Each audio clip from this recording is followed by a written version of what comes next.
So for the organizations being present, as you know, we'll do the first part in Swiss German, and then, of course, the most important part is when you are sharing your experience from the last year and tell us about your projects. Of course, that part will be in English, and then we'll translate your answers as well into German. Okay.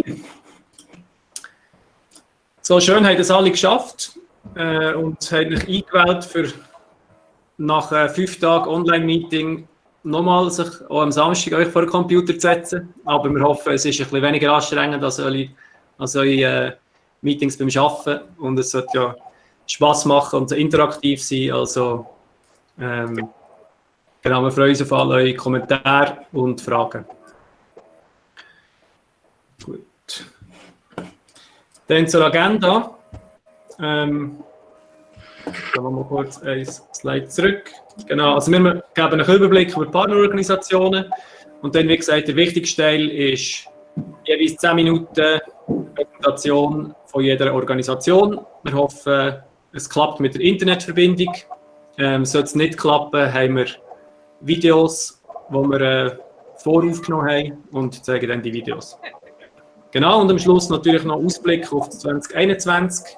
Was planen wir denn? Und am Schluss sollten wir eine halbe Stunde Zeit haben für Fragen.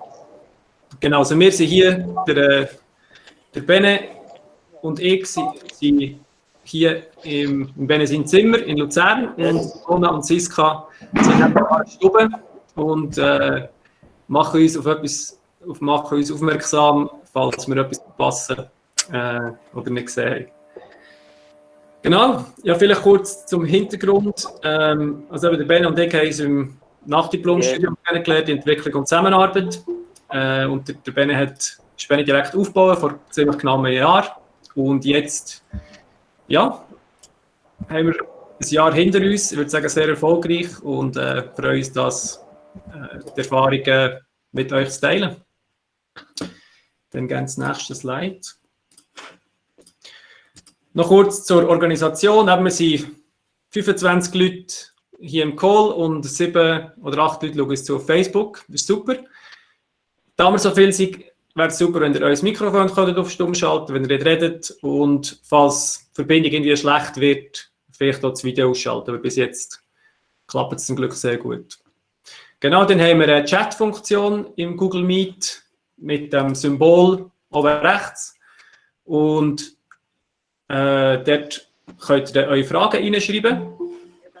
Und wir werden den Call auf Facebook aufnehmen. Das heisst, wenn ihr die Kamera anhabt, könnt sie, dass ihr nachher auf der Webseite erscheint. Wenn ihr das nicht wünscht, könnt ihr selbstverständlich die Kamera ausschalten. Genau, jetzt wollen wir schon die Chat-Funktion gerade mal testen. Und da hätten wir eine Frage. Und zwar könntet ihr im Chat schreiben, wo ihr jetzt gerade seid. Also in welcher Stadt, in welchem Land. So, to test the chat function, could you please all write in the chat where are you currently? So in which city or country? I see. We have people from Sierra Leone, Hong Kong, of course, many from Switzerland, the region of Lucerne. We have Anton from Bali, Jean-Paul from Rwanda, Kigali. Yes, so this seems to work fine. Thanks a lot for your comments. And as a second question, where do you know SpendeDirekt from? So, woher kennst du SpendeDirekt?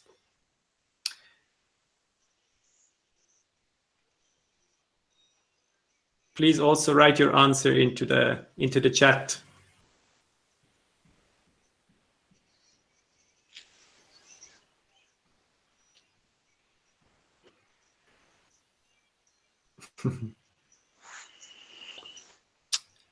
Benne seems to be very popular.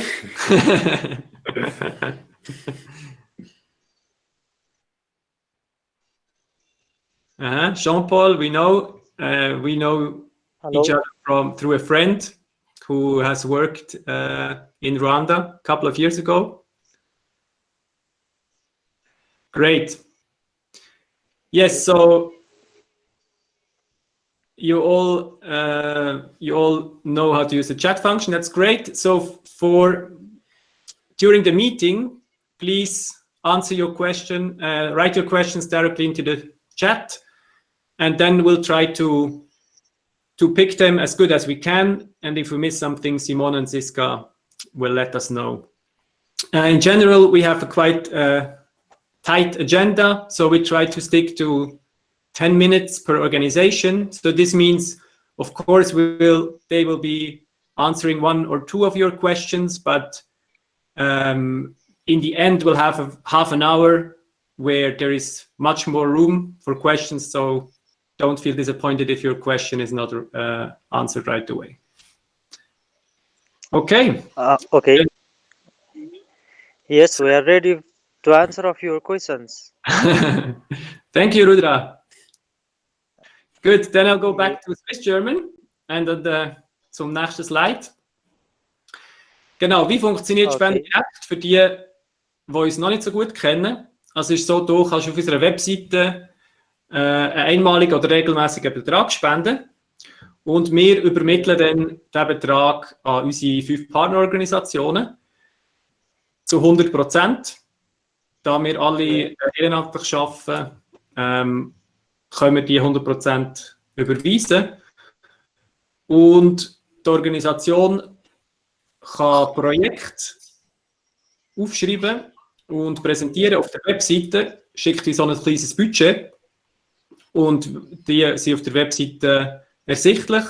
Und dann nach und nach während dem Projekt entscheiden sie selber, wie sie das Geld einsetzen, für welches Projekt, für was genau und tun das mit Foto, Video und einem kleinen Projektreport dokumentieren. Und den Projektreport tun wir jeweils dann auf Deutsch übersetzen, so dass die Spender immer direkt sehen, was mit ihrem Geld passiert.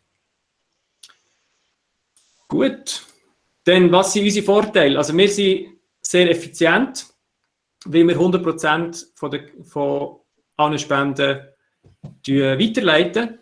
Wir sind nachhaltig, weil wir Organisationen unterstützen, die es schon gegeben hat, lange vor der Spende direkt gegeben hat, die schon lange in diesen Regionen arbeiten und sehr wahrscheinlich auch dort werden arbeiten, wenn es uns vielleicht nicht mehr gibt. Wir versuchen, stabilen Geldfluss diesen Organisationen zu bieten, damit sie langfristig planen können. Und sie sind natürlich sehr ressourceneffizient, weil viele von ihnen einfach das freiwillig machen.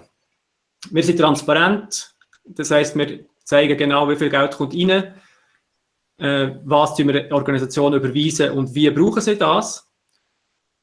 Und wir sind effektiv, weil wir eben die lokale Expertise von der Partnerorganisationen nutzen und sie Probleme sehr wirtschaftlich und sehr schnell jeweils lösen können.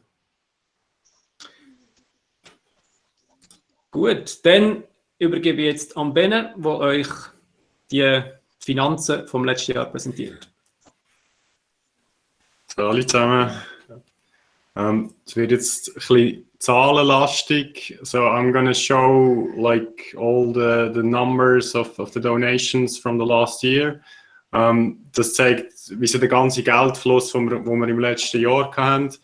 Das heisst, wir haben insgesamt 8'000 Franken vor der Vereinsgründung vor dem letzten Jahr eingenommen. Das haben wir jetzt auch eingenommen, weil es eigentlich auch Teil des Gesamtflusses ist. Und das sind etwa 30'000 Franken gewesen, wo wir über Bankspenden und Kreditkartenspenden eingenommen haben. Also Kreditkartenspenden sind die Spenden, die eigentlich direkt über die Webseite kommen.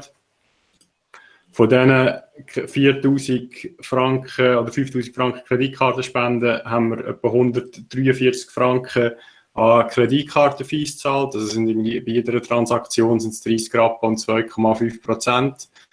Und Da sehen wir jetzt, wo das Geld durch ist. Also wir haben 4'000 Franken auf Bali, zu Bali-Bengon überwiesen, 5'000 Franken auf Kambodscha, 6'000 Franken auf Ruanda und noch einmal 12'000 Franken nach Indonesien. Der Grund, wieso Bici Bici da so gross ist, ist, weil eigentlich die meisten Spenden, die wir vor dem November gesammelt haben, zu Bici Bici gegangen sind. Weil das eigentlich damals noch die einzige Organisation war. Und es ist so, dass wir jetzt 10'000 Franken haben wir, reserviert auf unserem Konto für die Organisationen. Der Verein SpendeDirekt selber hat sage und schreibe 153 Franken eingenommen. Also wir werden ein grosses Weihnachtsessen machen. Und etwa 700 Franken haben wir müssen zahlen, um die ganze Transaktion zu finanzieren. Genau. Und jetzt eigentlich das Interessante ist, was ist nachher mit dem Geld in den einzelnen Organisationen passiert. Wir sehen, Bali-Bengon hat mit diesen 4'000 Franken, sie haben jetzt rund bis jetzt 2'000 Franken ausgegeben. Mit 1'200 Franken haben sie Journalismus, muss ich schnell den Router muten. Mit 1'200 Franken haben sie Schulungen gemacht von Journalisten, um ihnen beibringen, wie man mit Hoaxes, also wie man mit Falschmeldungen umgeht, was momentan sehr wichtig ist, die ganze Pandemie. Und sie haben, genau, da sieht man so als Beispiel so eine Schulung. Und sie haben für 800 Franken einen Bürgerjournalismuspreis finanziert. Fish Island Community Art Center. Sie haben das 1'500 Franken Infrastrukturprojekt gemacht. Da haben sie Wasserreinigungsmaschinen gekauft, für das Wasser zu reinigen. Sie haben ein Projekt gemacht, wo sie Essen verteilt haben während der Corona-Zeit. Eigentlich da zweimal. Und dann haben sie Wasserflaschen gekauft. Und man sieht jetzt da zum Beispiel ein Bild, wie Zun den Kindern beibringt, wie sie kochen. Da machen sie gerade die Essenspakete für dieses Corona-Projekt, das sie nachher verteilt haben. Nachher in Ruanda, der Jean-Paul, er hat Fußball-Trikots gemacht für 300 Franken. Und das grösste Projekt bei ihm ist eigentlich der Landkauf. Also es ist geplant, dass er nächstes Jahr eine Schule baut. Und er hat jetzt einfach schon mal für 3'000 Franken einen Viertel Hektar Land gekauft. Dann hat er auch ein Corona-Projekt gemacht, wo er Lebensmittel verteilt hat. Und dann hat er noch jetzt gerade kürzlich, letzten Monat, ein Corona-Projekt gemacht, wo es ein kleines Stück Land gepachtet haben, Saatgut gekauft haben und zusammen mit den Bauern Mais angepflanzt haben.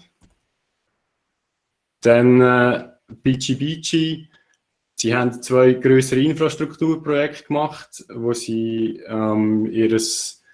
ihr Gebäude ausgebaut haben. Sie sind mit den Kindern in den Zoo gegangen, haben auch Essen verteilt während der Corona-Zeit und noch ein zweites Infrastrukturprojekt. Da sieht man den Turm, den sie gebaut haben, für das erste Infrastrukturprojekt. Genau, also das ist eigentlich so, das sind so die gesamten Geldflüsse, wo wir jetzt hatten im letzten Jahr. Und ihr seht eigentlich da relativ schön transparent, wo das ganze Geld drin ist. Es ist so, dass wir insgesamt jetzt etwa 38'000 Franken gesammelt haben. 27'000 Franken sind bereits an die Organisationen überwiesen worden und wir haben damit die 16 Projekte, die ich jetzt kurz angesprochen habe, finanzieren. Und wie gesagt, das ist irgendwie bei etwa 0,5% haben wir für Kreditkarten Fees verloren und irgendwie etwa 2,5% für die ganzen Transaktionskosten zum Überweisen von Schweizer Franken in die lokalen Currencies. Also jetzt zahlst du eigentlich den Transfer-Fee und den Currency-Fee. Das heisst, insgesamt sind es etwa 3% gewesen, wo wir eigentlich an ich sage mal, Verlust hatten, an Reibungsverlust in der ganzen Überweisung um Geld. weiß nicht, gibt es dazu Fragen? Das könnt ihr gerne. Ah ja, was noch wichtig ist zu erwähnen, ist, für NDC in Nepal haben wir noch keine Überweisung gemacht. Das ist, weil wir dort noch Probleme hatten, um das ganze Überweisen überhaupt aufzusetzen. Aber das sollte jetzt bis Ende Jahr sollte das noch klappen. Das heisst, das ist jetzt wie so, NDC ist halt wie so ein Jahr später. Falls es dazu keine Fragen gibt, könnt ihr gerne im Chat die Frage stellen, wenn ihr wollt. Ihr könnt euch auch unmuten und eine Frage stellen. Würden wir... Ben, can you hear me? Yes, I can hear you. We will come to you shortly, okay. Rudolf. Yes. Wir I würden... hardly catch your word. Wir würden jetzt in dem Fall einfach kurz in die Interviews gehen. Was haben wir gesehen? Genau. Zuerst würden wir... now we're gonna switch to the interviews. We will start with Okay. Bale Bengong. Anton, are you ready?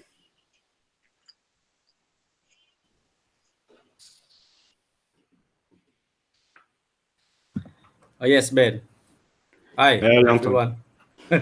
Let's stop. Yes, I'm ready. Bit I stop sleepy, but ready. presenting. Yeah. Hope it's work. Okay. Hey, how are you? Yes, I'm fine. How are you, Ben? Good to see you here. So maybe we can start by you telling us, like, shortly, what are you doing? Like, who are you and what is Bale Bengong doing? Okay, hi everyone. I'm Anton. I'm a journalist and blogger in Bali, Indonesia. And Bale Bengong is citizen journalism. It's meant from people, by people, and for people. So it's really about local people where we can share any information, any update about their self using our citizen media. We have website and also, of course, social media accounts. Where we share any things that we think is important for us. Und also Bale Bengong, die machen Bürgerjournalismus, das heisst, sie versuchen eigentlich wie so der lokalen Bevölkerung beizubringen, wie sie können Medien, sei es irgendwie Facebook, Instagram, brauchen, um eigentlich ihre Probleme zu kundzutun. Also grundsätzlich Bali ist halt grundsätzlich das Problem, dass gewisse Gruppierungen oder gewisse zum Beispiel Kleinbauern haben eigentlich einfach wie kein Sprachrohr und der Anton, die versuchen eigentlich wie diesen Bauern auch ein Sprachrohr zu geben.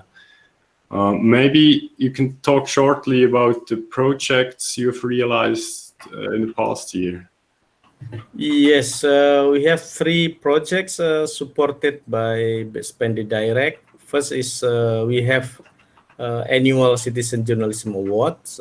So it is it's annual award for citizen journalists in Indonesia, not just in Bali. Normally we make kind of competition where citizen journalists can produce a good story about their environment, their society, and share through their own website or their media, and then it's kind of competition for citizen journalists in Indonesia. That's the first one. And the second, we have citizen journalism training in remote area, mostly in village area in Bali, because we think that our media is mainly about urban area, and then we think it's important to share the information also from the rural area. That's why we have some trainings for mostly young people. And then the third, we have in-depth reporting about the impact of COVID-19 in Bali, mostly for the vulnerable communities. And all of them is using our citizen journalism website. Okay. Also, der Anton, Sie haben momentan drei Projekte. Das ist ein Preis für Bürgerjournalismus. Das ist primär so eine Competition, wo Sie auch junge Leute dazu anregen, eigene Berichte zu schreiben. Dann das andere ist, dass Sie Trainings durchführen. Das ist ja das Bild, das ich vorhin gezeigt habe, dass Sie auch vor allem in ländlichen Regionen jungen Leuten beibringen, wie kann man Medien brauchen.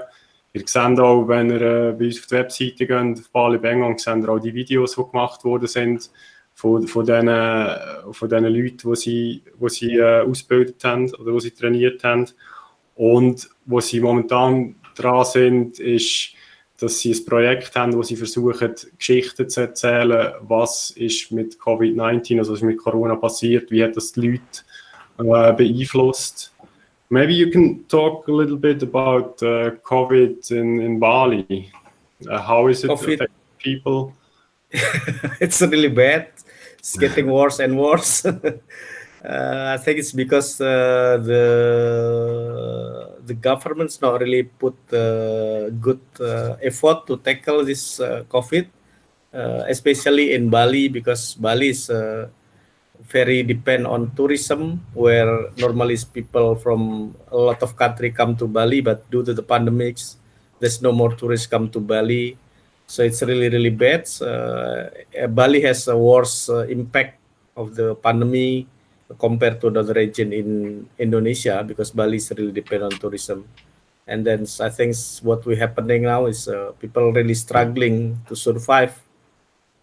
That's I think from the perspective of the economic ban. Okay.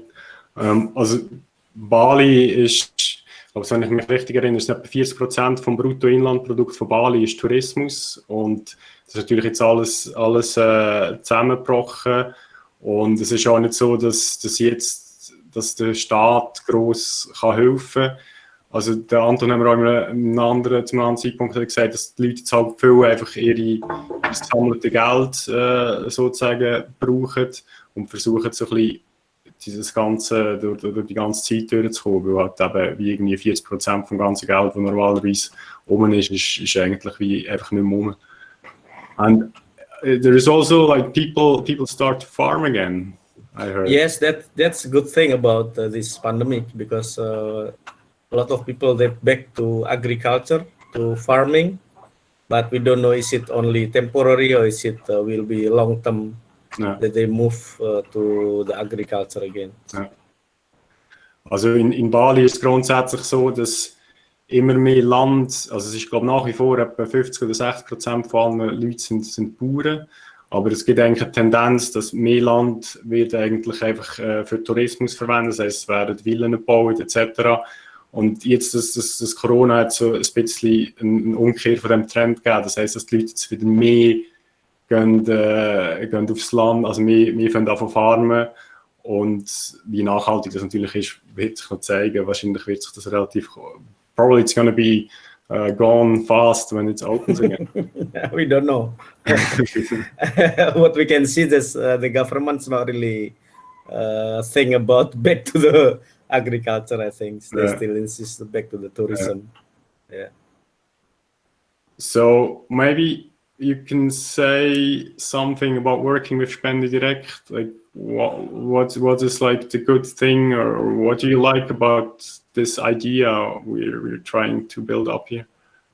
Okay, what I like about SpendeDirekt is because it's really direct from the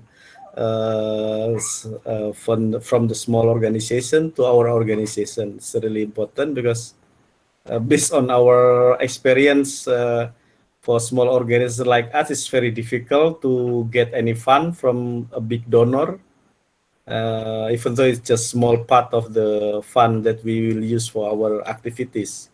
But I think the good thing about SpendeDirekt is it's really easy. You can just propose your project and then you will get support. And also in terms of the reporting, it's for us it's really helpful because it's not so complicated. Of course, it's transparent and it's accountable, but also it's easy for us, for small organizations like us, we just have like 5 people in the office. It's really good to get this kind of support. And thanks for all of you that's already support SpendeDirekt and of course supported us also. Okay. Also der Anton meint, der Vorteil von SpendeDirekt ist insbesondere auch, dass das relativ einfach ist, an Gelder zu kommen. Und ich glaube, das ist auch eines unserer grossen Ziele. Weil oft ist es so, dass wenn man sich für so Funds bewerben für solche Entwicklungsprojekte, haben kleine lokale Organisationen meistens gar nicht das Know-how, um durch den ganzen Prozess durchzukommen und irgendwie die ganze Due Diligence können zu machen, um überhaupt die Chance haben, das Geld zu bekommen. Und von dem her ist es sehr, sehr erfreulich, dass wir wie so ein bisschen haben können, die Barrieren abbauen. Ich weiss nicht, gibt es Fragen, questions from the audience?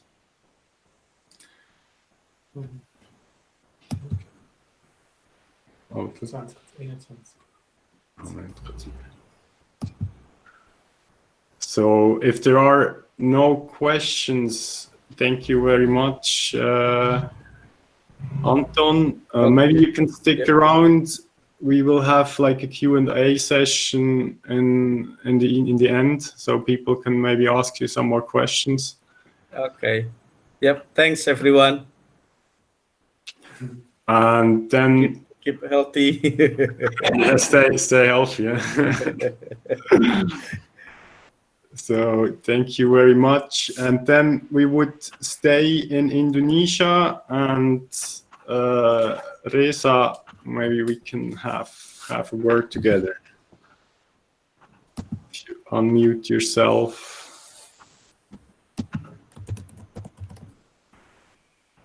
Yeah. Hey, how are you? Hey, I'm good, Ben. How are you? I'm good. Yeah.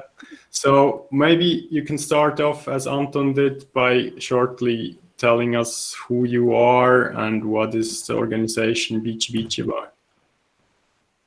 Yeah. Hello, everyone. Thank you for having me. Thank you, Ben, and the team from SpendeDirekt for having me for this virtual conference tonight. And I'm Reza Bunar. I'm a co-founder of BGBG, the organization based in Bantar Gebang, the biggest landfill in Southeast Asia. But now, currently, I'm in Bali. So, working with SpendeDirekt, SpendeDirekt support us a lot for the last few years for our infrastructure in Bantar Gebang and also from some program with the children. And for this year, SpendeDirekt help us. Ben, you should translate first, or I just keep going? I can maybe translate shortly. So, Teresa ist momentan in Bali. Normalerweise ist sie in der Nähe von Jakarta auf dem grössten Landfill von Südostasien, also auf der grössten Müllhalde von Südostasien. Ihr könnt gerne mal bei der Webseite dort die Videos anschauen. Es ist relativ eindrücklich, wie das aussieht. Man kann sich das kaum vorstellen, wie gross und massiv das ist.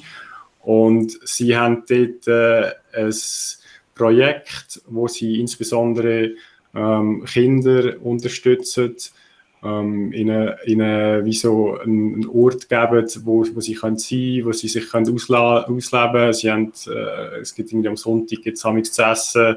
Sie haben Yoga-Kurs und sie machen ganz viele verschiedene Sachen. So maybe you can shortly talk about the projects you did through SpendeDirekt. Yeah, with SpendeDirekt, this year, like what we did is for the Corona community support. So we help the family in Bantar Gebang with the food parcel. And also SpendeDirekt support us for our new project for Community Empowerment Center. This is the training for the young people and the mothers in Bantar Gebang. So it's for the vocational training at the landfill. So this is our new project this year. So, but last year we had some project with SpendeDirekt for infrastructure that we build our place and also like a program for the children to go to swimming pool and also to the zoo. So that's what we did with SpendeDirekt for a few years. Okay. Sie haben während der Corona-Zeit haben Sie ein grosses Essensverteilungsprojekt gehabt. Das heisst, Sie haben eigentlich Essenspaket verteilt. Es war so gewesen, dass die meisten Leute, die auf dieser Müllhalde leben, und also die leben wirklich auf dieser Müllhalde, sind sogenannte Waste Pickers. Das heisst, die sammeln dort dann einfach den Müll, wie irgendwelche PET-Flaschen oder alles, was irgendein bisschen an Wert hat, und versuchen das nachher zu verkaufen. Und während der Corona-Zeit, wo das angefangen hat, ist natürlich, ich meine, das ist wie so ein bisschen der unterste von der untersten Part unserer ganzen Ökonomie, und ich meine, das ist absolut zusammengebrochen. Also wenn die ganzen Bestellungen zusammengehen, sind das die Leute gewesen, die das am schnellsten gespürt haben, und da gibt es natürlich nicht irgendein Auffangnetz. Also das heisst, Essen verteilen ist dort wirklich etwas gewesen, wo den Leuten sehr geholfen hat. Sie sind momentan dran, ein Community Empowerment Center aufzubauen. Das heisst, es wird so ein Ort, wo sie Kinder ausbilden, auch langfristig gewisse Skills zu haben und auch langfristig eine Möglichkeit haben, nach einen Job zu finden. Und auch im letzten Jahr haben wir grundsätzlich einfach geholfen, so ein bisschen ihr Gebäude dort auszubauen, Zimmer zu machen. Genau. Ich muss da schnell Anton muten. So, what is the outlook for next year? For next year, we're gonna focus for this community empowerment center project where we at that place, and also we have we have a plan for the project, like exchange between the young people from Bantar Gebang to Bali. So that's we want to have a project to give like perspective for the young people to see other place, not only Bantar Gebang, and also to give opportunity for the Balinese young people to learn about waste management in Bantar Gebang. So this is a new project maybe, and also like I heard about Balai Bengong, and I think there will be like I think a good collaboration for the young journalism. I really want to do that. So that's why like I stay in Bali for a few weeks to see what possibilities to bring for the young people in Bandar Gebang and also for the young people in Bali. So that's the outlook for the next year. That's what we concern. And also we try to open our children's center again, and I hope the government will open the access for us and then to let us to have like this community running again, and I hope in February. So that's my hope for, I don't know, like because now this corona, like it's crazy, like really hit the people here in Bandar Gebang, and but not really, I mean like in Bali it's just not that hard in Bali, but in Jakarta it's really hard with this corona. So yeah, that's the outlook for the projects next year and what we're gonna focus on. Ja. Also grundsätzlich sind die Restriktionen, die ganzen Corona-Restriktionen in Bali in Jakarta relativ krass. Also sie hofft, dass sie wieder das ganze Center, das sie hat, auf der Mülldeponie öffnen. Und der Fokus im nächsten Jahr liegt darauf, eben das Community Empowerment Center das fertig zu machen und auszubauen. Und sie wird auch einen Exchange, also einen Austausch aufbauen zwischen Bali und Jakarta. Es ist grundsätzlich so, dass das Müllproblem eigentlich überall in Indonesien besteht. Und da wäre irgendwie so die Hoffnung, dass man da ein bisschen ein Knowledge-Sharing gibt zwischen Bantar Gebang und Bali. Maybe shortly you can say something about working with SpendeDirekt. Like how was it working with SpendeDirekt? Working with SpendeDirekt it's really amazing. I mean, like I really like to work with SpendeDirekt because when I don't know how to do something like report and website, and then the SpendeDirekt team always help me. And also it stands transparent, and also Ben is someone like diligent to remind me when I forgot to post something like on social media, and then he remind me, and like I really like it because sometimes when I'm busy with many stuff and I forgot to update, and then like I always get reminder from SpendeDirekt, and I really like this collaboration. And also with people from SpendeDirekt, I met some people already. They came visit us in Bantar Gebang and like to check where their money goes. And then this is really cool. I mean, like I really like working with SpendeDirekt. And also like end of this year, I hope that some people also wants to support us for the trip for swimming pool for the children in Bantar Gebang. So like before Christmas, we already have like a plan for a swimming pool retreat for the children to give a break for them. Like during this Corona, they didn't go anywhere. So this is what we want to do. So before Christmas, that's we want to take around 150 people to the swimming pool, and this is the new project that you want to do. And I hope some people here or other people who watch this conference will support us for Christmas. Okay. Also, Teresa schätzt die Zusammenarbeit sehr mit SpendeDirekt, weil wir auch immer gerne helfen, wenn es irgendwie ein Problem gibt mit der Webseite oder wenn sie irgendwie mit dem Reporting etwas hat. Und sie hofft, dass ein paar Leute ihre Idee mit dem Swimmingpool unterstützen. Ja, thank you very much, Reza. It's now time for a break. We would take a break for 10 minutes and we continue at 2:50 Swiss time. I have no idea what time that is everywhere else.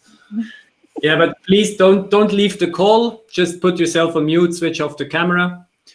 So and then we talk to you again in 10 minutes. Grab a See you coffee. then. Yeah. Thank you. Bye. Bye. Talk schnell mit Pause sein.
Hello.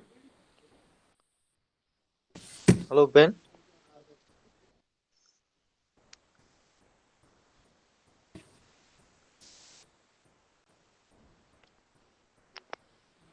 Can you hear me? Yes, we can hear you, but just think on we are on break right now, so everybody returns in 4 minutes.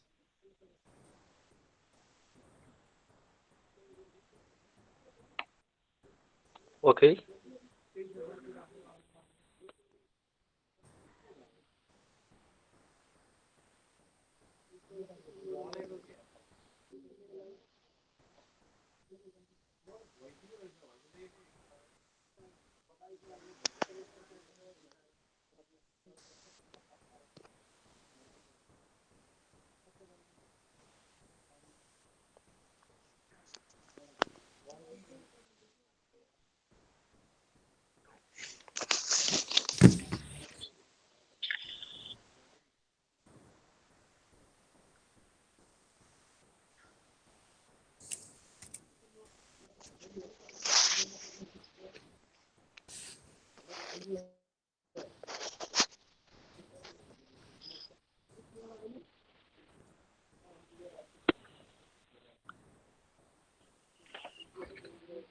को बोल्छ कति बेला केही नै थाहा हुँदैन क्या 20-25 जना कति छ हो बुझिदैन पनि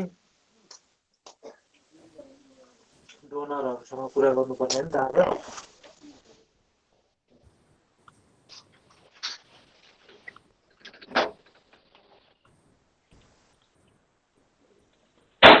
चिन्दिन नि त फेसबुक कोही अनि खाना चाहिँ पहिला खाइसकेर ढुक्क बस्नु नि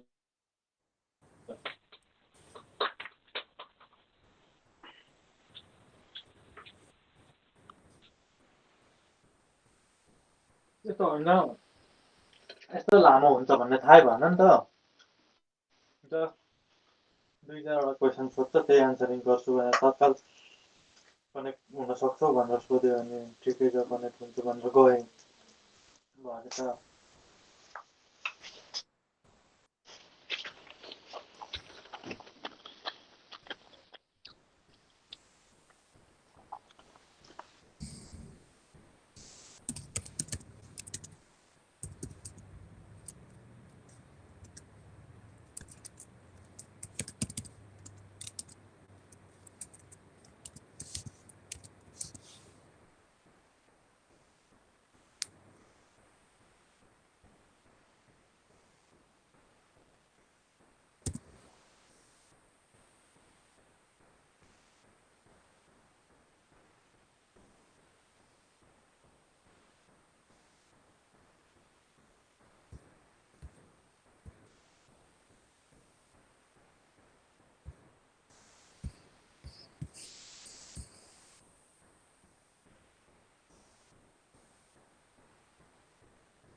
Hi again, everyone.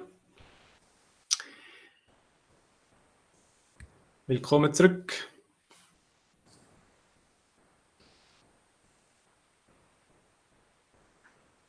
Hallo. Wir warten noch 1-2 Minuten, bis die meisten wieder da sind. Oder Tom ist wieder da, das freut mich.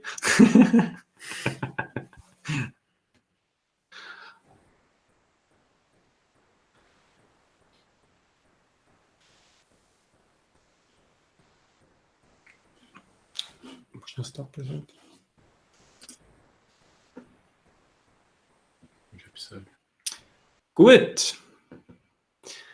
Also, dann machen wir weiter. So, we'll continue with the interviews with the organizations. So next would be the Fish Island Community Arts Center, Kek Sun from Cambodia. Are you here soon? And if yes, please unmute. Hi. Here you are. Great. So yeah, you know the drill. So first, please quickly explain us who you are and what your organization is doing, please. Yeah, hi everyone from Cambodia at Kampot in Fish Island Community Art Center. And yeah, so our community is here actually is, sorry, my name is Soon, yes. And of course, our community here is very small and supporting by SpendeDirekt.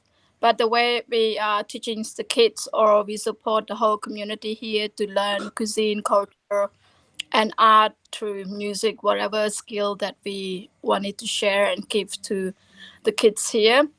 But the only thing is now, actually, is for 4 months, they have learned English. They speak quite a lot of English, and also we do some small interview with them, try to let them talk. So also very good with that. I'm very happy. And true. Sorry. Great. Yeah, let me translate. Thanks, Sun.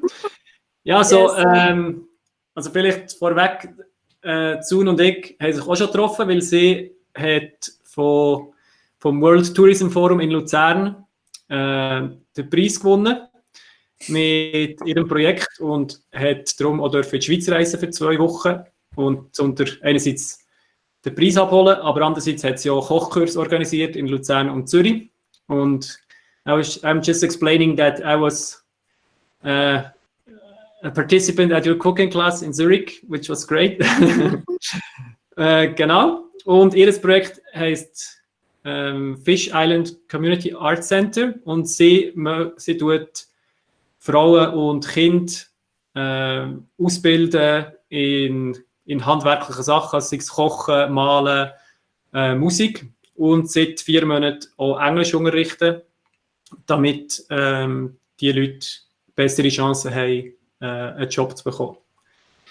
Okay, so could you tell us what your projects financed by SpendeDirekt had as an objective in the last year? What did you achieve with the funds?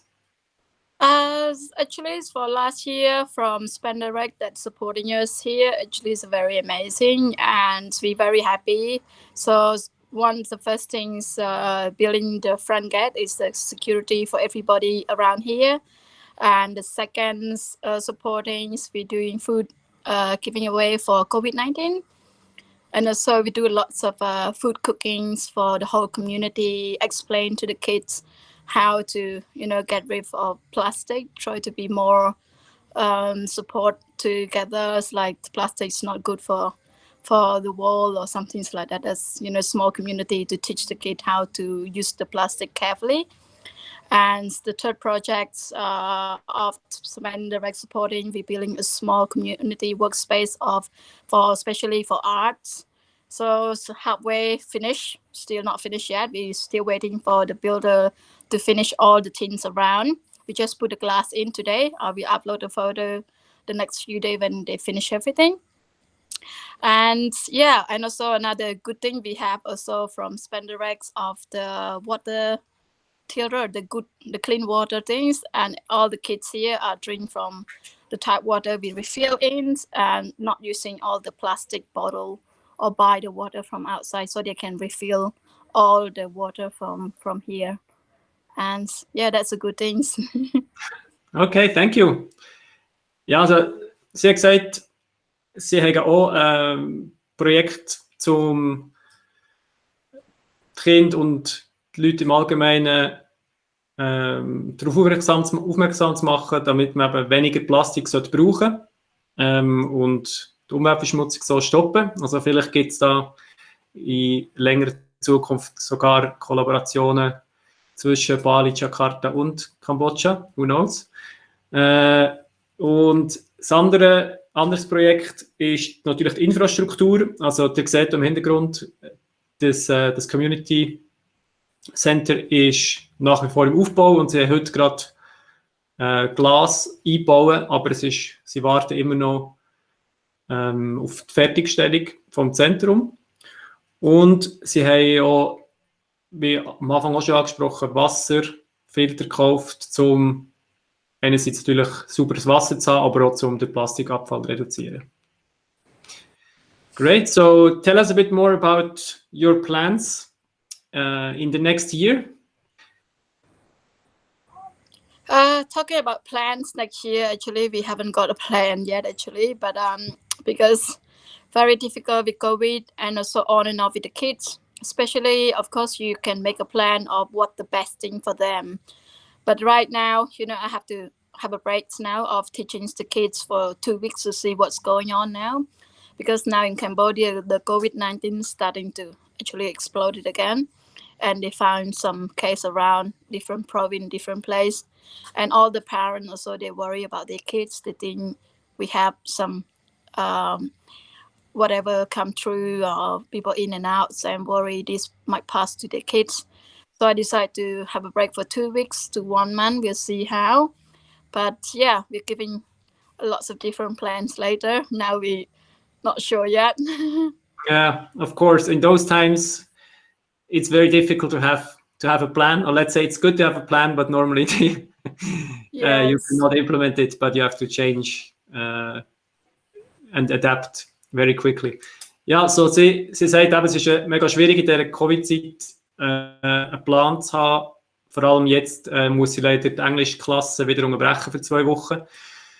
Aber ja, also die Not ist weiterhin gross aufgrund von Covid, und ich glaube, ja, es wird wichtig sein, weiterhin die Kinder und Frauen mit dem Nötigsten zu unterstützen. So, maybe one word to our collaboration between FICAC and SpendeDirekt. How do you perceive the collaboration? What do you like about it? From SpendeDirekt, of my experience, before I have a small support from different places, but I think SpendeDirekt is a very clear and also directly support to the community or the projects that SpendeDirekt working on with different community, and that's the things that I like, because they doesn't want it to say, oh, soon this like this or like that. So everything's very clear and the bill is very clear. And these very good things that a small community that should help. And thank you for SpendeDirekt that giving all this to all of us. And also thanks for the support, whoever that's supporting all the community from SpendeDirekt that gave. We're very happy. And I wish you all good luck, and I hope you come here as well so our kids can cook you a wonderful meal and your runs too. Great. Thanks a lot, Sun. Ja, also aber sie sagt, sie schätzt echt die direkte Zusammenarbeit, dass man sehr unkompliziert auch an finanzielle Mittel kommt. Und ja, sie dankt allen, die schon gespendet haben, und natürlich sind alle herzlich willkommen, zu ihr nach Kambodscha zu kommen. Okay, thank you very much, Sun. Please stay in the line. We'll have half an hour Q&A session at the end. But now we would like to hand over to Rudra in Nepal. So, Rudra, can you hear us? Mm-hmm. Hey, Rudra. He's sleeping. You have to unmute.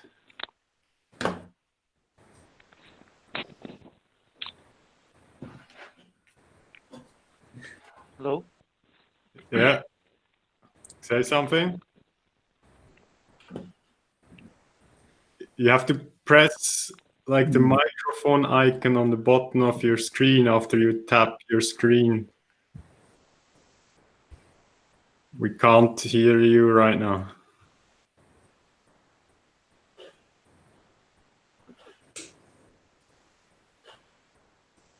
If you have the app open and you tap your screen, then the icons appear on the bottom, and it's like one icon that looks like a microphone. And you have to press that. Hi, Eleni. Hey, Eleni. Hello. Hello, Eleni.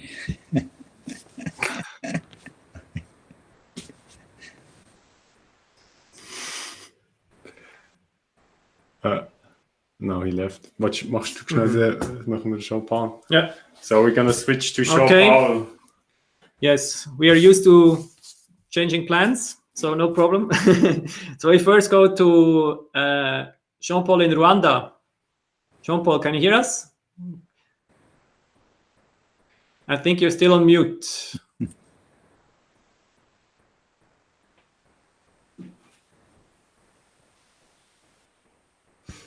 Yeah, I'm hearing. Hello? Great. Yes, we can hear you now. Yes, okay. Thank you. My name is Bujachela Jean-Paul. I'm from Rwanda. I'm a journalist for the radio station and TV station Sango Star, based in Kigali capital. I'm the founder of Nufashwa Fasha organization and the coordinator of projects there. So first of all, I'm motivated to give something back to my community and provide some educational opportunity and well-being to my community. In Ngarama, it's a region located in the eastern part of Rwanda.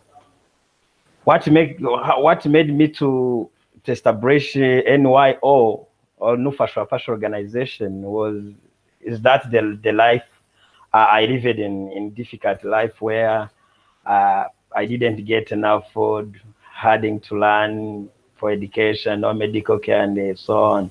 So hopefully I met with one of the donor at SpendeDirekt, Emmanuel von der Molen.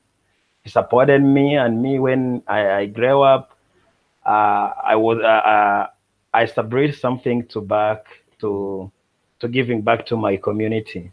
So that's the reason why I found Nufashwa Fasha. And I appreciate to work with SpendeDirekt. It's not only SpendeDirekt to give us the support, but also the capacity building for us, because we have small NGOs.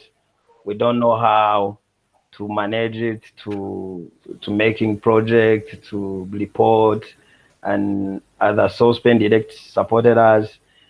Here in Rwanda, it's not easy to get funds because there is the international NGOs working here, but it's hard to go through to a community to see how the community are struggling with even the small NGOs there. So I thank so much SpendeDirekt for good collaboration. Let me translate. Yeah.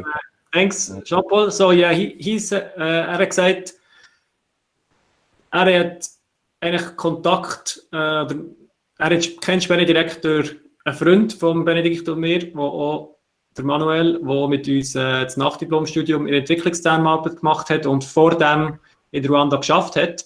Und der Manuel hat uns NYO empfohlen als lokale Organisation, wo sehr viel bewirkt. Und so haben wir diese Zusammenarbeit angefangen. Und er sagt aber auch, es ist in Ruanda auch so, dass es sehr schwierig ist, aber die grossen internationalen Geldtöpfe herzukommen, als kleine lokale NGO. Und das schätzt er als SpendeDirekt, dass er einfach, ohne grosse Proposals, ohne grosse administrative Hürden zu Geld kommt und ich genau das kann machen, was er möchte. Great. So Jean-Paul, tell us a little bit what you achieved in 2020. Yeah, okay. Thank you. First of all, Nufashwa Fasha is aiming to support the needy children and their families. In 2020, we made 4 projects with SpendeDirekt. One, it was a hard time for coronavirus. We distributed food to 40 families, supported by SpendeDirekt. On a quarterly basic support, SpendeDirekt has helped us to help our beneficiaries in time of lockdown, where food and hygienic items had been provided. stay-at-home stopped our beneficiaries who were having trouble getting food and the cleaning supplies. That's what the first project we worked with SpendeDirekt this year. And also because we have a plan for school construction, SpendeDirekt help us to purchase land where we'll build our nursery school with support from SpendeDirekt. We have received the fund, and now we are under process of getting construction permit. We hope in the near future we get we build their school. We hope so. And also with SpendeDirekt, we did the project of COVID recovery. That was amazing project to our beneficiaries.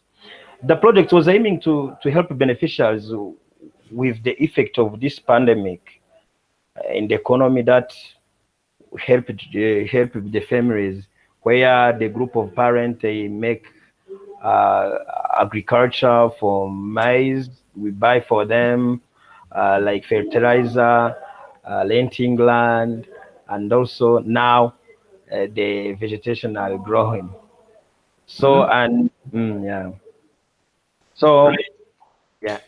No, I was interrupting you. Please continue. Okay. So in the future, those are the projects we made with SpendeDirekt. In the future, we plan to build a free nursery center for the children, where children will get education, entertainment, health, food, and mental, emotional development. So, and also we are planning to develop our football project. As you in the last meeting, we gave us the recommendation of how to make two football team, like one for boys and the other for girls. Right now, because it's not easy because of coronavirus, people are not allowed to meet together. So it's the project we are focusing on it, and also in education we will continue to support our children, and they also because we have like many programs at the NYO, where we have a national school, of course, public library. We are going to focus, because in a rural area there is no library, there is no facilities of reading book, newspaper, and other.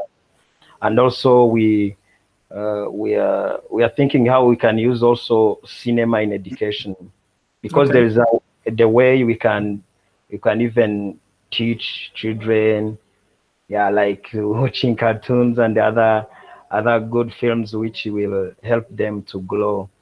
Also, we have a literacy program, because the parents of our children, they are not go to school. They didn't went to school, so they tell us in our project how we can put them the program of how we can teach them to know how to the literacy, to develop literacy in them.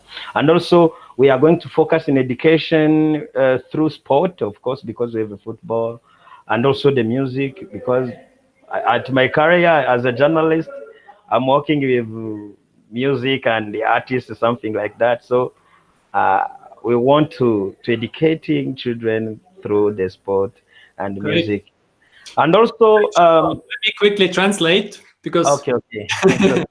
otherwise I can't remember. So we said that last year, so im letzten Jahr hat eigentlich 3 Hauptprojekte gehabt, aber einerseits auch, wie wir schon gehört haben von den anderen Organisationen, Essenspaket verteilt an die bedürftigsten Familien, dann auch Hygieneartikel, also Masken und Desinfektionsmittel, und er hat Land gekauft, für eine Schule aufzubauen, und das ist auch das grösste Projekt, das er geplant hat für das nächste Jahr, die Schule aufbauen, einerseits für die Kinder auszubilden, aber andererseits auch für ihre Eltern, die keine Bildung können geniessen, dass die auch von Bildung profitieren, eventuell auch mit dem Aufbau von einer Bibliothek, oder mit Hilfe von Filmmaterial, Cartoons, wenn das die Leute auch etwas lernen können, wenn sie nicht können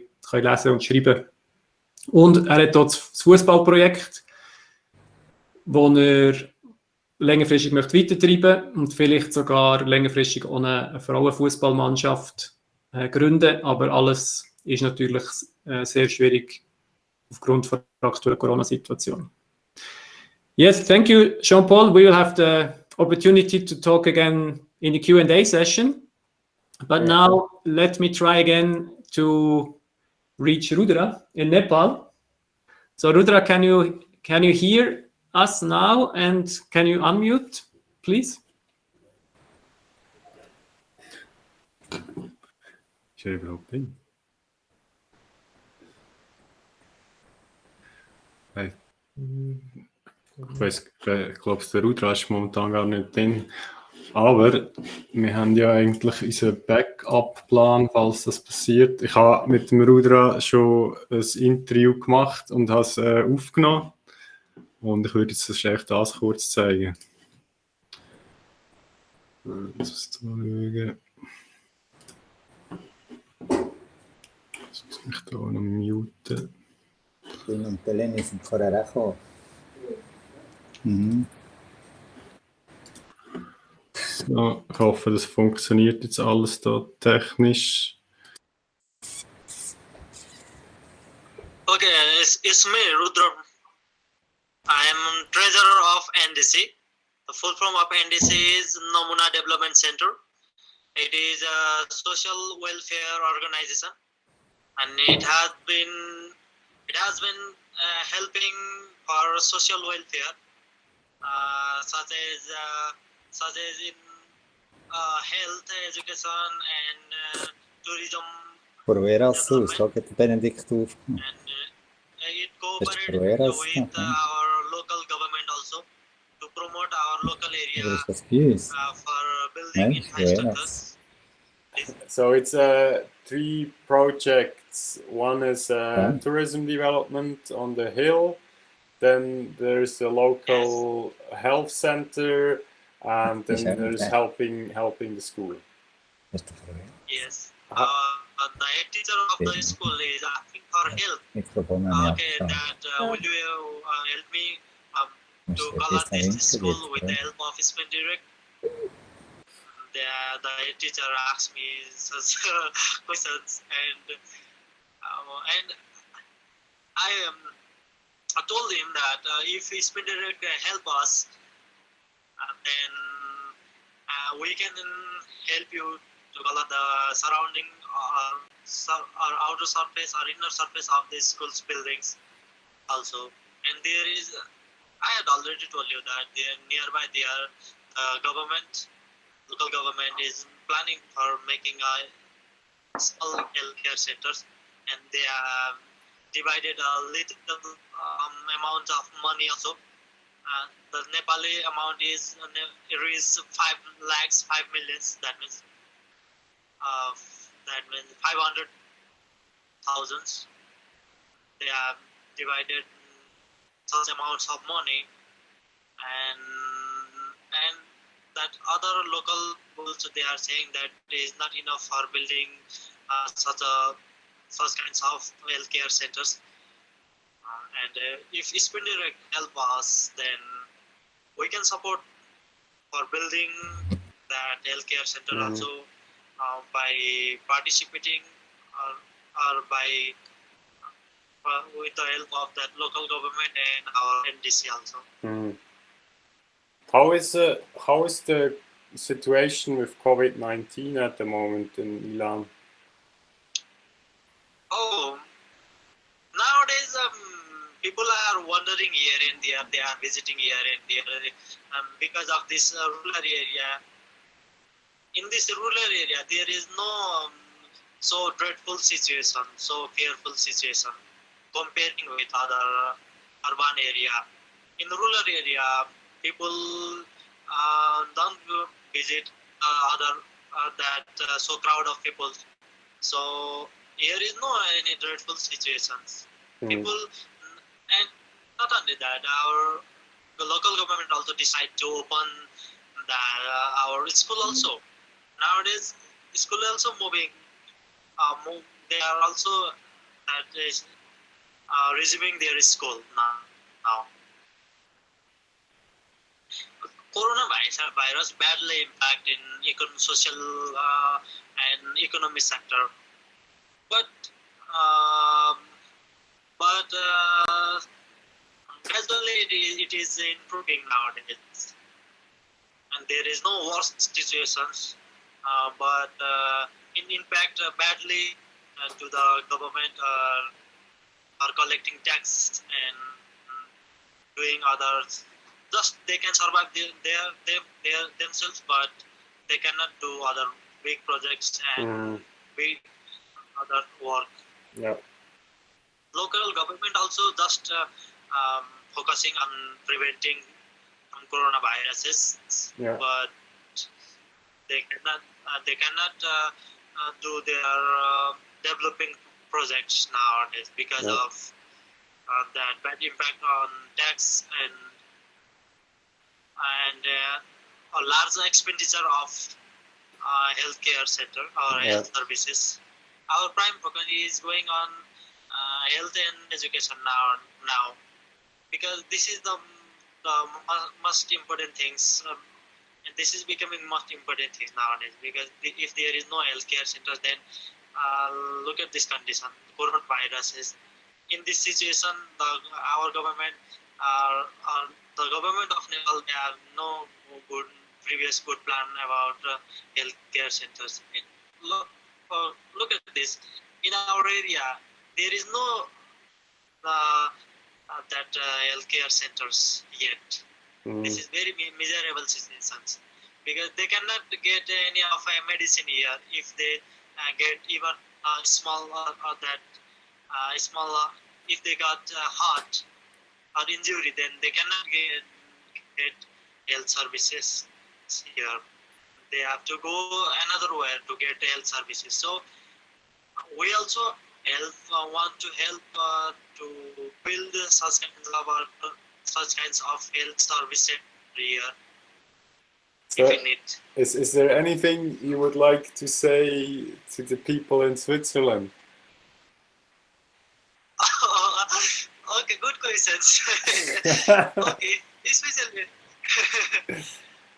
my best wishes is always with you and your team and our SpendeDirekt, and it's very good opportunity and very good pleasure to meet you and to join with the SpendeDirekt team, and those who are supporting SpendeDirekt to give donation. I'd like to give a special thanks to donor also, and you are the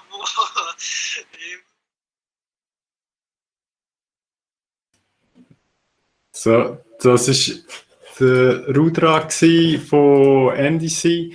NDC ist eine Organisation, demokratisch organisierte NGO im Osten von Nepal. Also sie sind in einem extrem ruralen Gebiet. Also man fährt dort irgendwie mit dem Jeep zuerst eine Stunde ins Gebiet raus, damit man überhaupt mal dort ankommt. Und ich habe sie besucht im letzten Jahr, und ihre Idee dazu mal war eigentlich, dass sie versuchen, den Tourismus aufzubauen, weil sie haben das Problem, dass grundsätzlich sie mit Abwanderung kämpfen. Das heisst, die jungen Leute gehen in die Stadt oder sie gehen in ein anderes Land arbeiten. Und sie haben dann so die Idee gehabt, dass sie den Tourismus aufbauen können. Jetzt mit Corona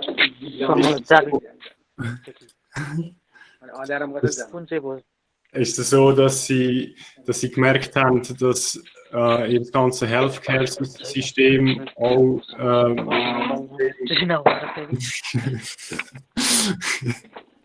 ich kann nicht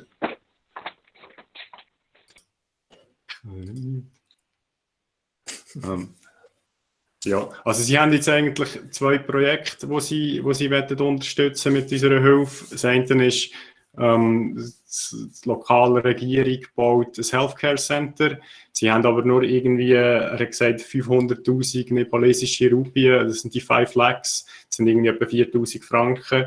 Und sie werden wie einfach noch Geld nehmen von SpendeDirekt, um das Healthcare Center besser auszubauen. Das ist das eine. Und das andere ist, dass die lokale Schule so ein bisschen am Auseinandergehen ist. Und dort werden sie eigentlich auch mit unserer Hilfe unterstützen. Ja, sorry, das hat jetzt nicht so gut funktioniert mit Verbindung. Ich glaube, es ist einerseits, es ist wirklich relativ schlechte Internetverbindung, die er dort damals hat. Aber das wären jetzt eigentlich so die 5 Interviews gewesen mit den Organisationen. Dann machst du schnell noch den Ausblick als 6 Webseiten zeigen. Ich sage so schnell die Webseite. Also, ich zeige jetzt euch noch kurz Webseiten. Also grundsätzlich all die Projekte, die wir jetzt darüber geredet haben, die sehen ihr eigentlich hier. Zum Beispiel, wenn ihr hier auf Bali Bang angeht und hier auf Projekt, seht ihr zum Beispiel hier die Schulungen, die sie gemacht haben. Und man sieht eigentlich hier nachher auch die ganzen Filme, die sie gemacht haben. Das könnt ihr eigentlich so alles auf der Webseite nachschauen. Da ist zum Beispiel das. Und ihr seht hier auch, wie viel sie budgetiert haben und was bereits ausgegeben worden ist. Und als Beispiel hier vom Jean-Paul mit seiner Schule. Die ganzen Projekte werden hier eigentlich transparent aufgeführt und sobald es Aktualisierungen gibt, wird es auch hier aufgeladen. Teilweise hat es auch noch gewisse Filme dazu. Und natürlich könnt ihr hier überall spenden. Und ihr könnt generell eigentlich an alle Organisationen spenden und ihr könnt auch einfach an einzelne Organisationen spenden. Und das jeweils einfach monatlich oder einmalig. Und einmalig kann natürlich auch eine Banküberweisung machen. Ja, das ist eigentlich so kurz die Webseite und der Geldfluss, den ich euch gezeigt habe am Anfang, der Gesamtgeldfluss, das ist eigentlich das Ziel im nächsten Jahr, dass wir das auch werden für jeden Spender eigentlich auf ihn individuell zugeschnitten machen, dass ihr wirklich eigentlich seht, wie viel Geld haben wir gespendet und in welche Projekte sind die gegangen und das eigentlich wirklich so transparent wie möglich einfach werden machen. Das ist so ein bisschen der Plan fürs nächste Jahr und die Webseite. Und mit diesen Worten übergebe ich noch einmal im Sandro und dann will er noch kurz ein paar Worte dazu sagen, was generell der Plan ist fürs nächste Jahr.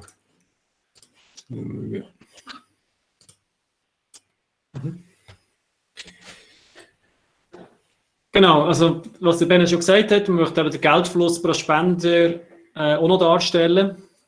Dann möchten wir natürlich auch mehr Spender akquirieren und dadurch auch das Gesamtspendenvolumen erhöhen. Und wir haben uns auch überlegt, Stiftungen anzuschreiben, weil im ersten Jahr ist es wirklich darum gegangen, das Konzept zu bestätigen und wir haben gesehen, es funktioniert sehr gut und jetzt sind wir eigentlich an einem Punkt, wo wir auch auf institutionelle Spender, sprich zum Beispiel Stiftungen, zugehen. Dann, ja, wie könnt ihr uns unterstützen? Natürlich einerseits, indem ihr spendet, aber andererseits auch, indem ihr Mitglied werdet. Und zwar gibt es einerseits ein Passivmitglied, das sind im Moment 37 Leute. Und dort muss man in dem Sinn nicht mitschaffen, aber man ist einfach vom Konzept von SpendeDirekt überzeugt und fungiert einfach als Botschafter, macht uns bekannt bei Familie und Freunden. Man wird natürlich über Geschehnisse, die passieren innerhalb des Vereins, auf dem Laufenden gehalten, über E-Mail und wird zur Generalversammlung eingeladen und hat da Stimmrecht, wenn es darum geht, Entscheidungen zu treffen. Dann als Aktivmitglied haben wir alle Rechte und Pflichten der Passivmitglieder, aber zusätzlich tun wir aktiv in einer gewissen Rolle mitschaffen. Das muss nicht viel Zeit sein, sondern einfach dann, wenn man Zeit und motiviert ist, sei es im Marketing, eben eine Broschüre zu machen, Flyer, Event organisieren, Texte übersetzen, was gerade anfällt. Und für das kommen wir auch einen Google-Account über, wo ihr eine E-Mail-Adresse habt. Ein Slack-Account ist unser Kommunikationstool.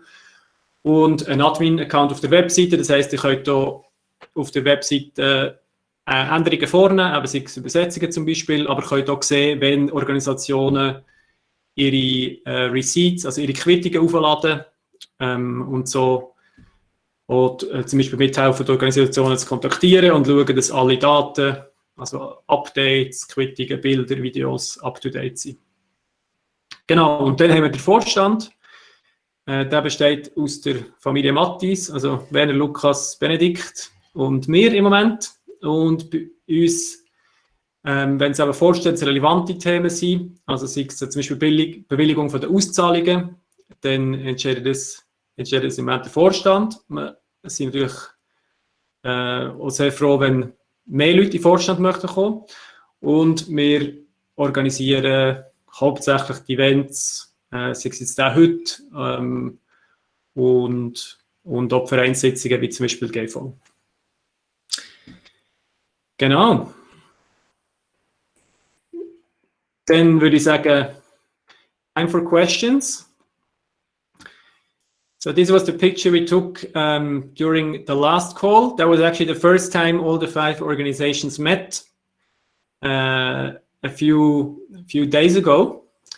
And now it's time for you to ask the questions to the organizations, or of course the organizations also to each other.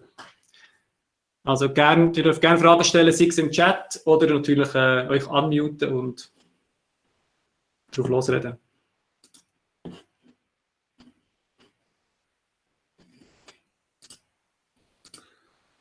So we already have the first question for Jean-Paul. How many families have you been supporting during the Corona project? And was there any obstacles in doing the project?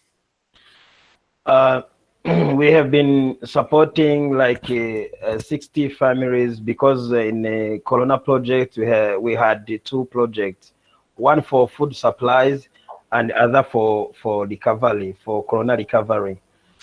We supported 40 families for food supplies, and also there's other 20 families added. It is 60 families. The obstacles is about social distancing. You know, in order to fight against coronavirus, it was not easy to make like meeting to discuss and to do what. So we. For example, in the first project of food supplies, one person take food to each home without meeting. So was the biggest challenge because we didn't hear from them to talk and discuss. And also, yeah, it's because of Corona, no other challenge. Because nowadays the climate is good for agriculture. Now the Corona recovery was a good project, and we are thinking how we can continue develop that kind of project of agriculture, because most of people there, they life are based on agriculture. So the challenge was about the Corona challenge and the effects. So yeah, thank you.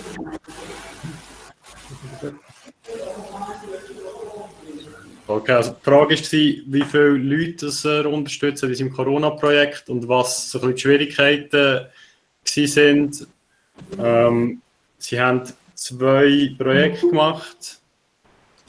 Das eine war, dass sie 40 Familien mit Food Supplies, also mit Essen unterstützt haben. Also sie haben irgendwie Reis, Öl, und Salz haben sie gekauft und verteilt. Und das andere war, dass sie mit 20 Familien zusammen effektiv ein Stück Land gepachtet haben und dort Mais angepflanzt haben. Und das Problem ist natürlich vor allem auch, dass das alles unter einem ganzen Social Distancing hat müssen funktionieren. Und durch das ist das natürlich nicht alles irgendwie ganz einfach gewesen. Okay, then we have a question for Rudra. Rudra, can you hear us? So Siska is asking that you mentioned there are several challenges NDC is currently facing, so Corona, job opportunity, education. So can you tell us a bit what NDC prioritized, which is the prioritized project at the moment? So let us see that Rudra is still here. I don't think Rudra is here. Rudra isn't here. So let's wait. Maybe he's coming back to us, so we can ask him the question. Otherwise, Simona has a question for Reza. So how does the daily life of a person on the landfill look like? Are there many families living there?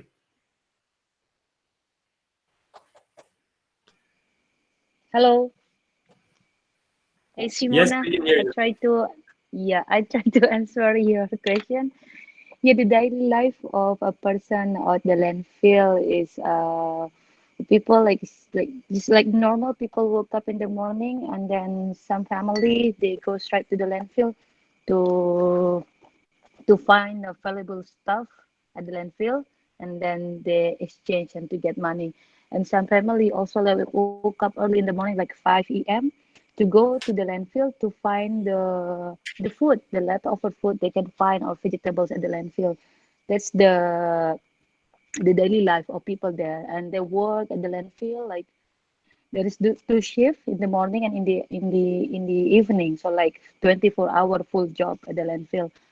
And yeah, many family living there. There's around 6,000 family for the West Speaker, or I call it Tresiro.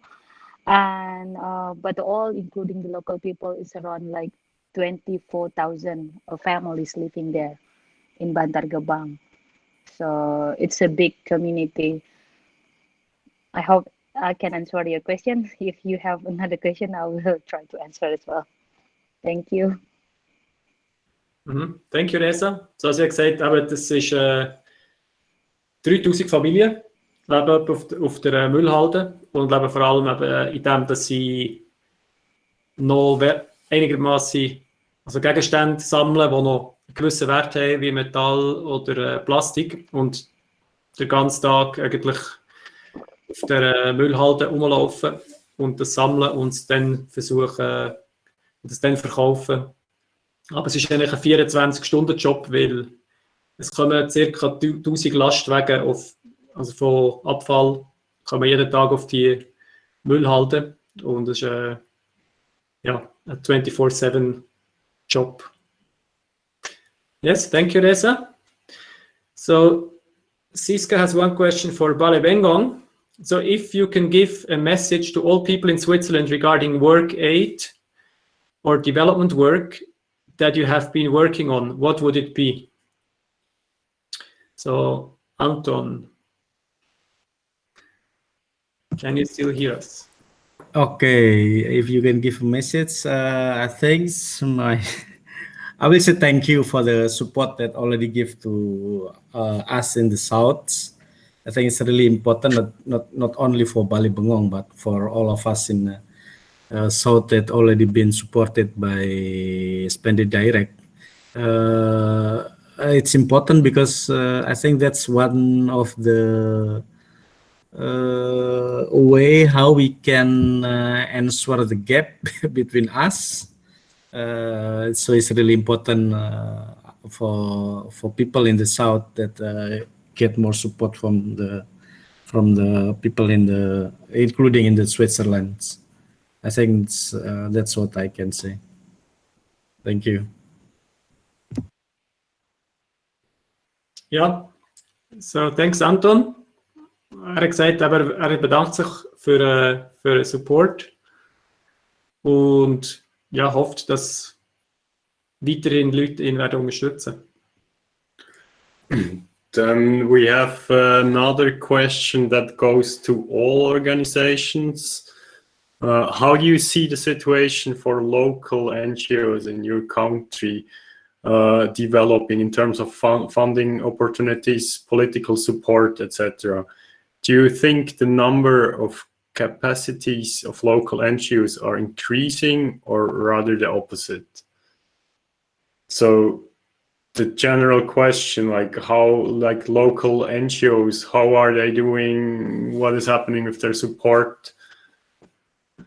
Maybe Anton, since you already yes, I will answer. I will try to answer.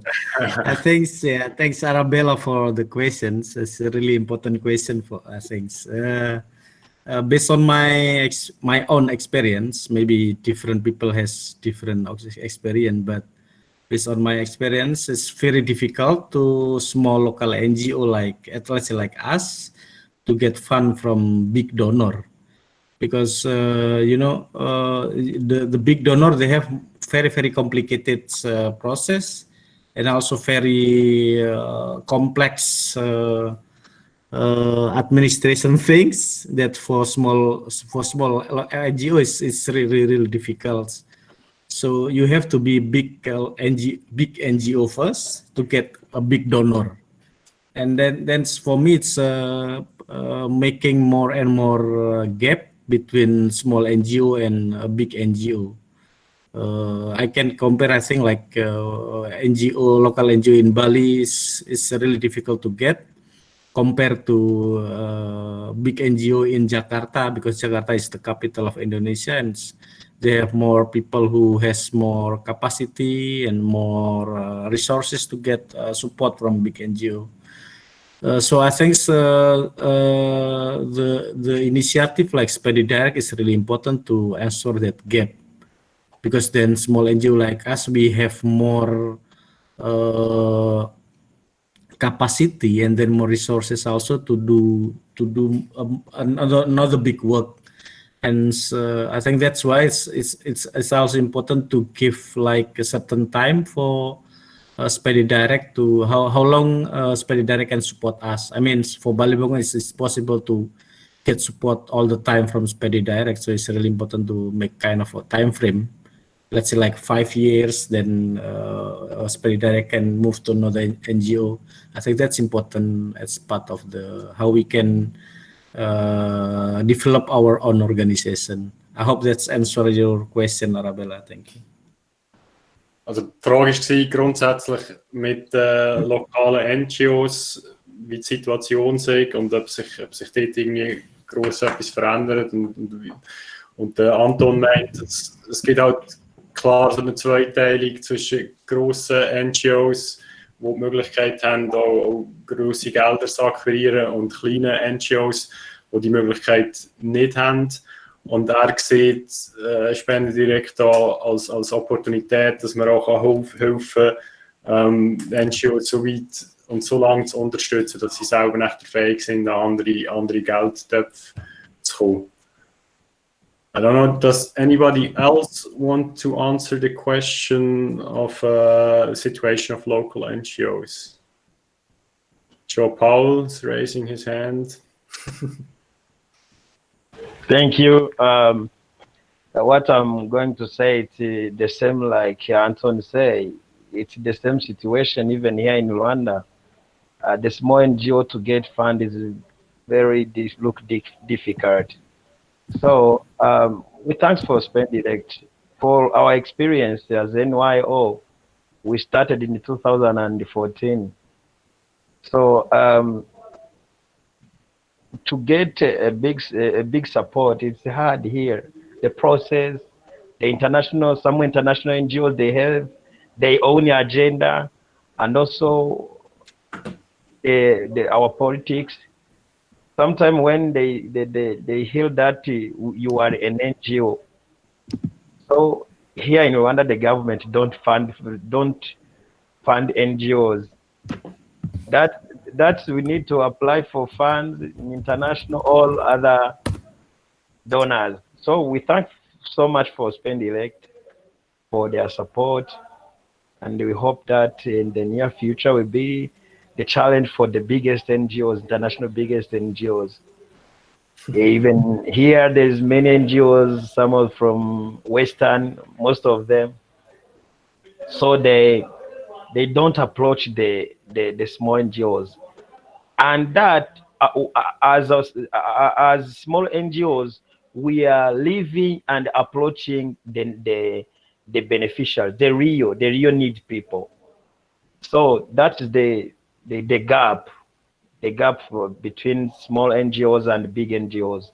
When you look at the budget or some action plans, some of big NGOs, they focus on like trainings. They can spend a lot of money for training, the big car, the fancy cars, and other thing.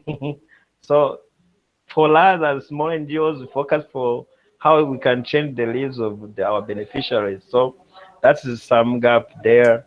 So we thank so much for SpendeDirekt to look directly to the small NGOs in the community. And also the biggest NGOs at the international, they sometimes they oblige you to do a certain activity, and that activity is not needed. They can say do that project, and then you can see if, for example, if there's a children they need care and they need something, and they challenge the opportunities of fund from the biggest NGO, they tell you must do that and that, but no choice from you. So that's the big difference. And we thank so much for SpendeDirekt for your activity and your transparency, well, the way you do your communication. So even as a partner, we have a participation in what you do for us. So that is the good thing we appreciate. Thank you. Okay, thank you. Thank you. So, Jean-Paul hat gesagt, NIO ist 2014 gegründet worden und für sie ist es eigentlich mehr oder weniger unmöglich, mit grösseren NGOs um Gelder überzukommen von grösseren NGOs oder um irgendwie Gelder zu kämpfen von Stiftungen. Und sie werden eigentlich auch nicht von grösseren NGOs kontaktiert. Und er sagt, für ihn sind kleine NGOs wie so der Connector, also das Stück, das nachher effektiv kann den Leuten helfen kann, weil sie einfach bei den Leuten sind. Und aus seiner Sicht ist das System heute, fehlt das irgendwie wie so ein bisschen. Wir haben die ganzen grossen NGOs mit ihren fancy Cars und wir spielen so ein bisschen wie einen vorbei. Und er hat auch das Gefühl, dass grössere NGOs oft eingreifen in was sie machen, also ihnen wie so ein bisschen sagen, was sie zu tun haben. Und das ist etwas, was er sehr an SpendeDirekt schätzt, dass man sie als Partner wahrnimmt und dass man irgendwie ihnen auch auf Augenhöhe begegnet. Ja, thank you, Jean-Paul, for that answer. That was really interesting.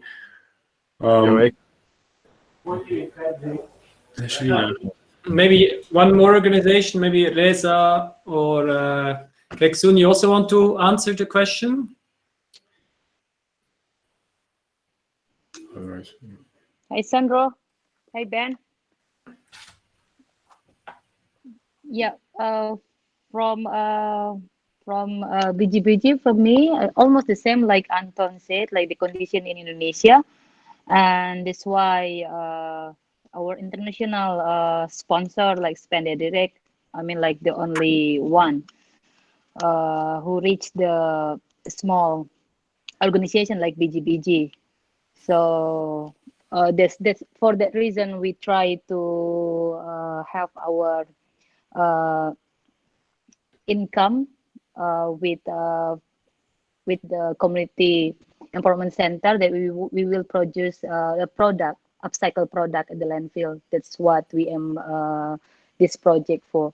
So yeah, basically, like for the local organization, a small one, it's difficult to get the funding. So But that's I from. know that you have also other funders. Yeah, we have from SpendeDirekt. our. So how did you manage to get funding from other sources? Because that might be interesting also for the others. Okay. I got covered many times with the international media, and then we use that to promote our campaign. And through that campaign, we got sponsored. So that's the another sponsor for BGBG, and the rest is from our network, our friends and family. We call BGBG family around the world. That's how we got sponsored. Like from the government, we got for Corona, but because they read about us on the New York Times after a few months, and I say like this is the power of the international media, but better than nothing. That's what I can say. So maybe I don't know. Maybe they feel embarrassed to see me like talking about the condition in Bantar Gebang for the New York Times or for Al Jazeera, and then they just contact me, try to find my number on Google. That's what they did. So yeah, that's the story from BGBG, and then we use the power of our family from around the world. So this is not based on proposal, and yeah, that's what we doing in Bantar Gebang. Okay, thank you. Yeah, so we are SpendeDirekt. We are proud because there was a news article published in the local newspaper, but you have already an article in the New York Times. So for us, it's still a long way to go. Congratulations! And Congratulations, BGBG. That's great. Yeah. Thank Next you. time we'll be in Balai Bengong. Yeah. Great, so thanks, Reza. Ja, sie hat gesagt, sie hat andere Geldgeber, aber sie ist auch an die hergekommen, weil sie eben sogar in den internationalen Medien präsent ist, unter anderem kürzlich in New York Times. Und so sind eigentlich die Leute auf sie zugekommen und hat so andere Geldquellen können akquirieren. Sogar die Lokalregierung in Jakarta hat die New York Times eigentlich über sie gehört und hat so auch, jetzt in der Corona-Zeit eine Spende an ihre Organisation gemacht. Gut, dann haben wir noch eine Frage von Simona an Keksun. So Keksun, Simona is asking you what activity that you organize is most interesting for the women in your community, and can you also explain us why this is the favorite of their activities, please?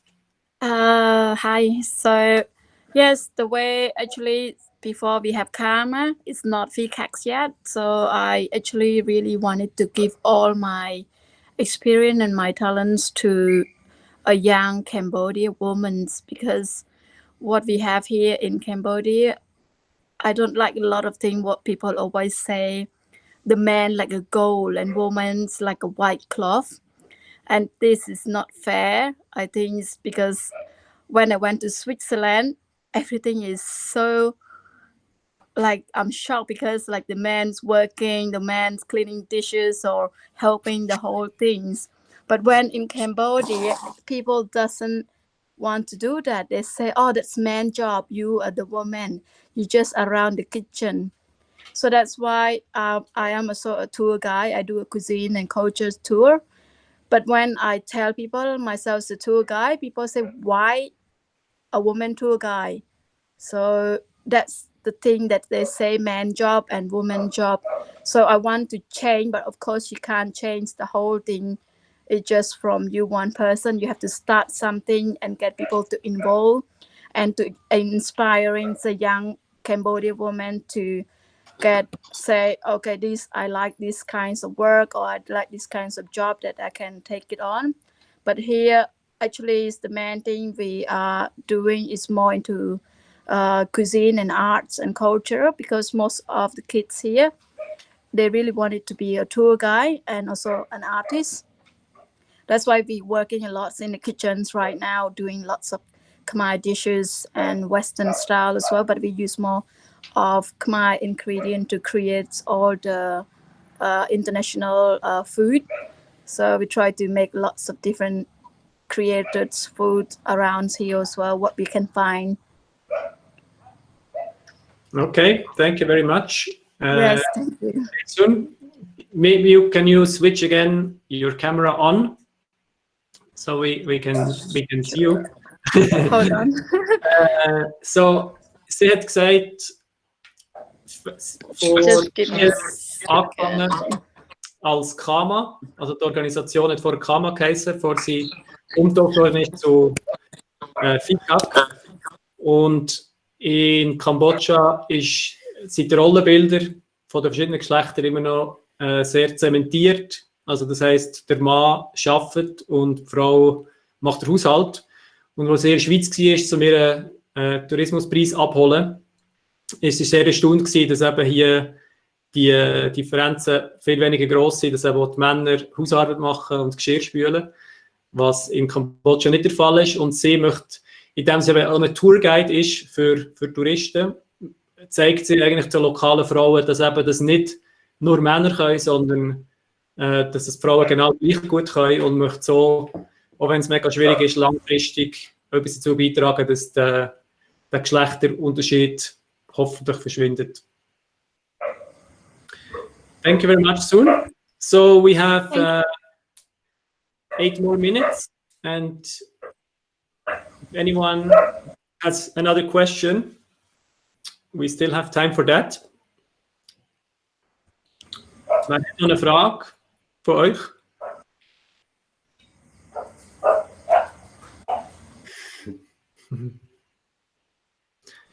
So maybe I have one more question for you, Sun. You said yes. You are also not only holding cooking classes and art classes, but also hosting music, so concerts. Can you tell us a little bit more what is FICAC doing in terms of music? Actually, the whole thing is here. We also organizing Campot Writer and Reader Festival. So we did it once a year here as well. And actually, we have 2 festival of 1 year. So we have Folk Art Blue Festival that we bring all the musicians around the world to come to Campot to get also to involve with Cambodia and international musicians to play and to inspiring as well. So that's why Julian's the music organized. That's why we also building a studio to giving all these young Cambodia to create a new music or new song or whatever that we can try to create for them and make them to have opportunity to learn better, to have much skill as well. Mhm. Okay, yes. Thank you. Also eben, sie hat gesagt, sie organisieren 2 Music Festivals pro Jahr. Eins, wo sie sogar auch internationale Musiker versuchen nach Kampot zu locken. Und gleichzeitig machen sie auch, organisieren sie Musikstunden, wo sie versuchen, denen, die interessiert sind, Musik und Instrumente beizubringen. Okay. Ich glaube, es kommen nicht mehr Fragen rein. So, zum Schluss, let's everyone switch on the camera and we do a screenshot of everyone who is in the call. So bitte schaltet eure Kameras an und wir versuchen, einen Screenshot zu machen von allen, die da sind. Wir sind noch 20 Leute und die auf Google Meet dabei sind und Leute via Facebook Stream. Everyone smile. Let's count. 1, 2. Say SpendeDirekt, smile.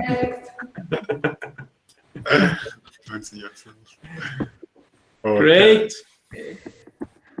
So thanks a lot for joining on this Saturday. For some, it's already late at night, and we very much appreciate you could all make the time to join us, and we're looking very much forward to continue this journey. It's just the beginning. It's just 1 year, into the project, and I'm sure we can in the future achieve a lot of amazing projects together. So thanks a lot. Danke. I wish you gerne a noch wonderful etwas sagen.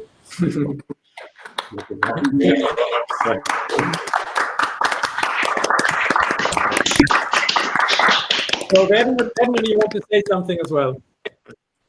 Werner, möchtest du noch etwas sagen?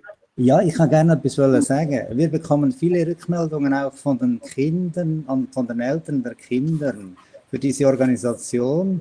Einerseits für die Organisationen, unsere Partnerorganisationen. Herzlichen Dank für eure Arbeit und für SpendeDirekt. Merci. Das ist auch ein großer Teil an Information, wie es läuft in anderen Gebieten und Ländern, und das ist für uns und für die Kinder, die wir im Kinderhaus haben, auch für die Eltern wichtig, und sie sind uns sehr dankbar, also euch sehr dankbar für diese Arbeit. Merci. Danke, Werner. Merci vielmals. Also in dem Fall, merci vielmals, sind ihr dabei gewesen und aufs gutes neues Jahr. 2020 ist vorbei. Merci. Ciao zusammen. Macht's gut. Derrière, bye. Bye. Tschüss zusammen. Bye bye. Ciao, ciao.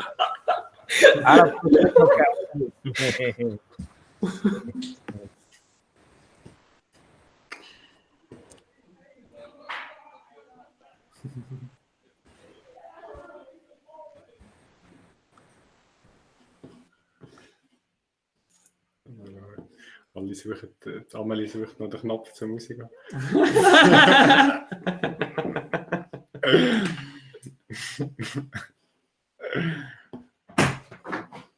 Das war dank